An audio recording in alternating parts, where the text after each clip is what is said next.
I hope you've got your phone in hand and the App Store open. This is what's on my iPhone 11. I'll start with the apps that I use every single day. We'll do a little more detail on those. Then I'll quickly go through all the secondary apps that I definitely use, but they're not quite as essential. Starting with the actual phone, I've got the iPhone 11 Pro in the regular size.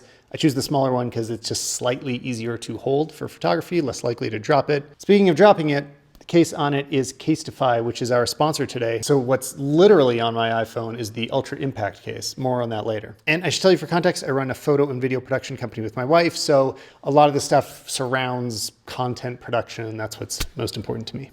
One of the first things you might notice is the strange app layout. I talked about this in my last What's on My iPhone video. Structurally, the layout hasn't changed that much. I use a website called IEMPTY to create the empty blocks of icons to fill up the top of the screen.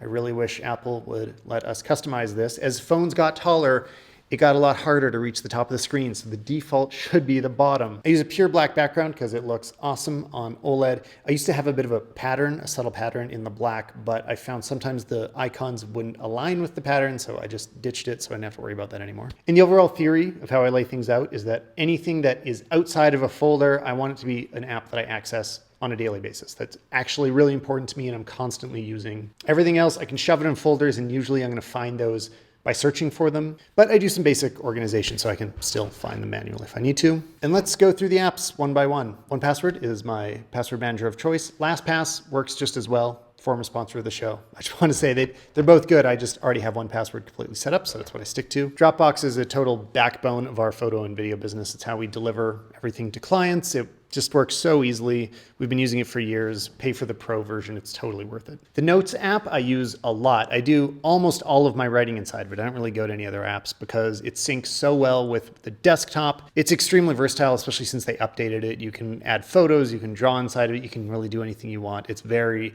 simple to use and it works. It works all the time. It's great.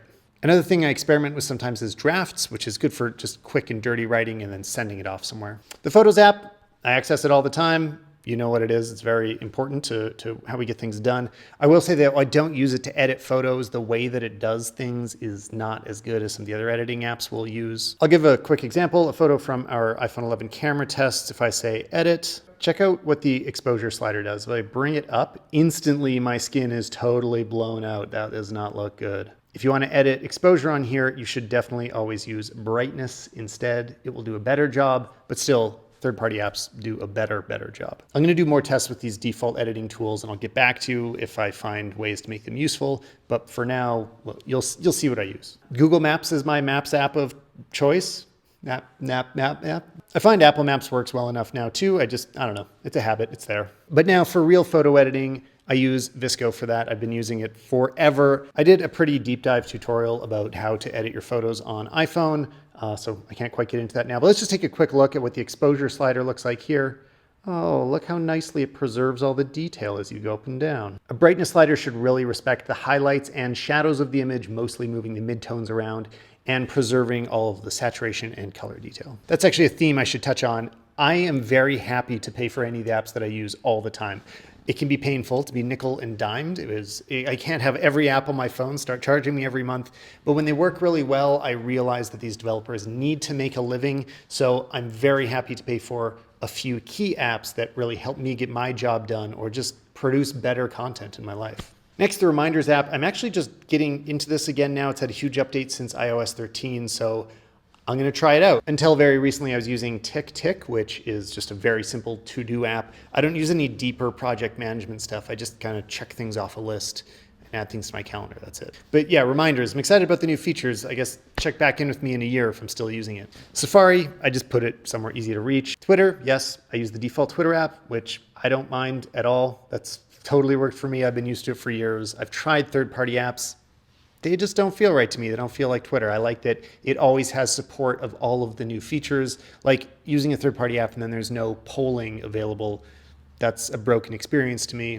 But that is actually Twitter's fault. They've been really disrespectful to their developers. So I feel bad for supporting them, but hey, it works for me. Instagram, everybody loves Instagram. You should follow my wife, Anya B, and you should follow me at Stalman I mean, you're already on Instagram, right? One thing you'll notice if you watch my stories is I edit them kind of like a mini vlog, like they are not just edited within stories. You don't have to skip ahead. You'll just see new clips keep coming. I try to make them very watchable. And if you want to know how I do that, to edit these quick videos, I use Spark Camera. It has a little yellow dot beside it because I'm running the beta. And if I crack it open, you can see that here's the video we were just watching on Instagram. I can go in and easily edit it by just moving these handles around. And if I wanted to shoot more, it's really easy to use. I just press, hold, record. It just makes it really easy to shoot and edit things as quickly as possible. And then I keep the camera app in the bottom right-hand corner so that it's incredibly easy to access. And then the bottom row, I guess maybe I should have started there. It's very important. I keep the phone there, just feels right. Still use this as a phone to make phone calls sometimes. Messages, iMessage, SMS is the main messaging platform I use. For friends and family, stuff like that. Overcast, this is by far my favorite podcast player, bar none. I have tried all the other podcast players out there, but what I really like about it is, first of all, I like the developer, Marco Arment. He is on ATP, which is a fantastic tech podcast. He's been on my podcast, by the way, and so has Casey Liss from ATP. Anyway, else is to say, you should go to StalmanPodcast.com, subscribe to the Stalman Podcast. This is where I talk about technology and cameras and everything in between. But while I'm at it, let's shout out to a few other YouTuber podcasts. Corridor Crew has been doing the Corridor Cast lately, which has been really good. I love those guys. Sarah Dici has The Creative Life. She's been on the show as well. I've been on her show. Fantastic for any creators out there. And do I have to even mention Waveform from MKBHD? Obviously, you guys all listened to that already. Oh, I also Connected. That's a good one. They're not YouTubers. It's just a good show about Apple, especially. I was on one episode, 226. They come on my show sometimes. Great guys. Anyway, Overcast really has its hooks into me. When I use an Android phone for testing, I actually listen to my podcast in the Overcast web player instead of using third-party Android podcast player. And for mail, we've also got the default mail app in the corner. Works fine. Now that we got through the first screen of apps, let's take a quick break.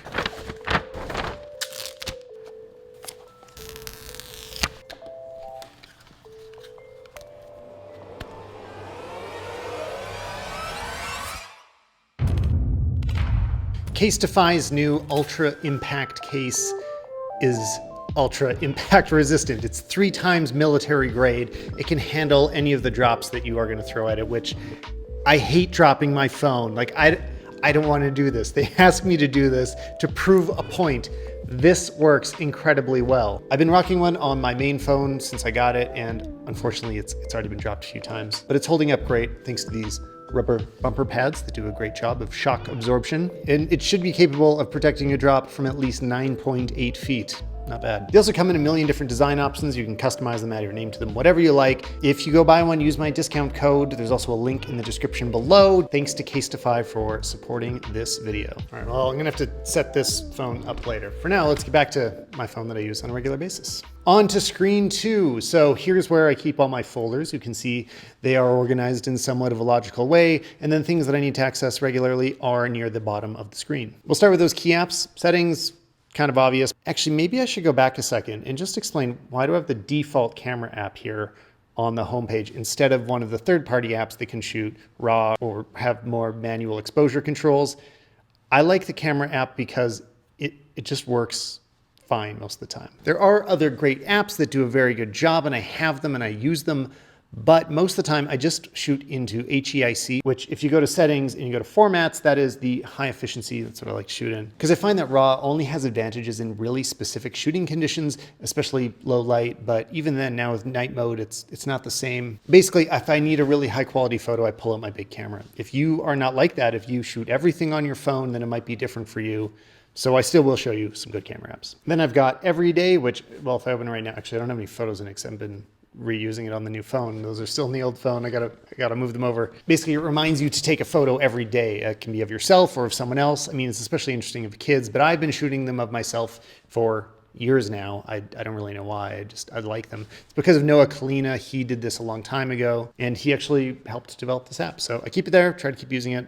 Audible. I've been using Audible for honestly like 10 years. I have, I think, hundreds of books on it. If you want a recommendation, I just finished the Mistborn series and it was excellent on the recommendation of Ren from Corridor. So Thanks, Ren. Can someone let Ren know that I thanked him and that I like his video? Apple Music is my music app of choice. I also have Spotify, but I use Apple way more often. I think because of the Siri integration, that's the main reason, so I can just tell my phone, like, hey, play whatever, and it does it. My calendar app of choice is FANTASTICAL because I like its natural language input method, so that I can just say meeting on Friday at 2 and it knows what that means and just creates an event in my calendar. Very simple. Pocket, this is an app I upgraded to front screen status because I just want to use it more often. I want to remember to read the articles that I add to it. It's basically a simple bookmarking app, and I've been using it for a long time. So if I scroll through it, it's got all of these articles that I personally found interesting and wanted to know more about, so that I can remember to go back to them. It's not just articles though, it's really anything. But once you do it, it creates like a reading thing. So the other day I was getting on an airplane and I wanted to read all the iPhone 11 reviews. So I was able to just quickly save them in here so I can go through them later. It saves your place while you're reading, it imports the photos, very useful. Then YouTube Studio. This is for creators to kind of track things like your stats. I should open this less often. It's not good to look at that. Have you guys ever heard of TikTok? I still use Swarm, which is a reinvention of Foursquare from a long time ago. Hotel Tonight, we used to book hotels all the time. Lime and Bird for scooters. We have both of them here in Calgary. Sunseeker, this is a good one to tell you about actually, especially if you are a photographer or filmmaker. It basically lets you track the movement of the sun, and you can predict exactly where it's going to be from your location at this time of day tomorrow. So if you're scouting, you know where the shadows and light will be. It's very helpful. My audio folder, there we'll find Spotify, Sonos for our speakers, shopping, I don't know, whatever, it's just to buy stuff. Productivity, look at Vignette, top left corner, Casey List, that's you. Drafts, I mentioned before. Things, I hear good things, but I don't end up using it. But instead of mentioning all of them, the most useful ones are Screens. That lets me do remote login to my Mac from wherever I am. I use it all the time. Very useful. And actually this one here, I should move this to the front page because I really like it. SCANNABLE is from Evernote, and basically it's just a document scanner, but I like the way that it works. It's very simple, works all the time. What else is fun? Snow, I've talked about that in my watch video. KRONABY for my smartwatches that I'm not wearing right now, but I also still wear them. I do have a folder just for story editing tools because I think Instagram stories are actually pretty important. CUTSTORY I use to edit those Instagram stories I was talking about. When they are longer than 60 seconds, you can no longer post them directly into Instagram because it only knows how to chop up 60 seconds into 4. Hyperlapse, great for time lapses. Unfold lets you do cool Instagram layout designs. It's super fun. Made does basically the same thing, and Boomerang, yeah, you know boomerangs are. Let's crack open the games folder. I just subscribed to Apple Arcade recently, so I've been testing a bunch of new ones. There's some good stuff in there. I don't know if I'm going to keep it long term. I don't play a lot of mobile games for my PS4 and Switch. The main game that I always come back to and I play over and over again is HOLEDOWN. Simple brick breaking game where you bounce things off of each other and gradually you get more and more balls. I like it because I can play it for 10 seconds and drop it again. And here's all the others. Just look at them, try them. I have a folder for content, just means things I can read, like Apple News is in there, Amazon Prime. Video, these are all video production apps. So FILMICPRO, you've probably seen it lately. It's been getting a lot of hype. It lets you record higher quality videos. I find the interface kind of messy, so I don't use it that often, but it's exceptional. It's a great app. I don't use it. SHOTLISTER, I just got it for great things for pre-production. A bunch of these are for my gimbals, drones, Insta360. LumaFusion, I keep on here for video editing, but I don't use it that often because it doesn't work well on a small screen. VIDEOLEAP is the one that I go to for more advanced editing. If Spark Camera isn't enough, VIDEOLEAP is the one that can do a little more in depth. And now for photography, HALIDE is my favorite third-party camera app, and I actually put a quick launcher over here so that I can jump into it at any point. It's just got really great user interface design, very easy to use, just drag around for exposure adjustments. Like I said, I don't use it most of the time, but if a photo needs a little extra attention, I'm glad that it's there. PicFrame to lay out multiple photos. Touch Retouch is for removing objects in a photo. Darkroom, it's an alternative to VSCO. A lot of people use it, but I prefer VSCO. Lightroom, it's very powerful. That's usually where I edit raw photos. I don't find any other apps can handle raw as well as Lightroom. FACETUNE 2, it's actually not just for selfies. There's a lot of really powerful tools in here when you start to explore it. And others. Oh, also Spectre is great for long exposures, and MetaPhoto lets you see meta information, EXIF data about your photos. Whew, and that's a lot of apps. I actually try to get a lot of the developers of my favorite apps onto the podcast. So if you want to hear from them, go to StalmanPodcast.com. And if you don't want to go there, then just watch the next video here because it'll also be good. Anyway, thanks for watching, guys.